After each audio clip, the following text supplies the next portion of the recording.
Good morning and welcome back to my new mini blog. বসে বসে ভাবছি একটা মিনি ব্লগ করা যাক। দেন সকালে ঘুম থেকে উঠে আমি নিজের ঘর পরিষ্কার করে নিয়েছি, আর এই গোলাপ ফুলটা পেয়েছি ঘর গোছাতে গিয়ে। তারপর দুপুরবেলা একটু আম মাখা করবো, আর সেজন্য গাছ থেকে লেবু পাতা আর গাছের লঙ্কা দিয়ে আম মাখা খাওয়ার মজাই আলাদা। সেজন্য গাছ থেকে লঙ্কা তুলে নিয়েছি আম মাখা করার জন্য।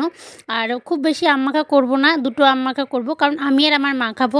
আমাদের বাড়িতে কেউই টক খুব একটা পছন্দ করে না, সেজন্য আমরা দুজন অল্প একটু মাখা করে খেয়ে নিয়েছি। আমারও খুব একটা পছন্দ না, এটা শুনলে হাসবে। তো যাই হোক, তারপর পুজো দেওয়ার দায়িত্ব আমার ওপর পড়েছে। স্নান করে ফুল তুলে নিয়েছি পুজো দেওয়ার জন্য।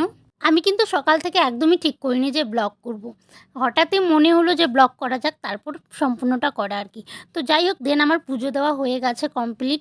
এখন থেকে আমি তোমাদের সাথে ছোট ছোট মিনি ব্লগ শেয়ার করব, ডেলি আমি কি করি সেটাই। তো আমি পুজো দিয়ে ঘুমিয়ে পড়েছিলাম, আর ঘুম থেকে উঠে দেখো বৃষ্টি পড়ছিল, আর বৃষ্টিতে ভীষণ ভালো লাগে, ওয়েদারটা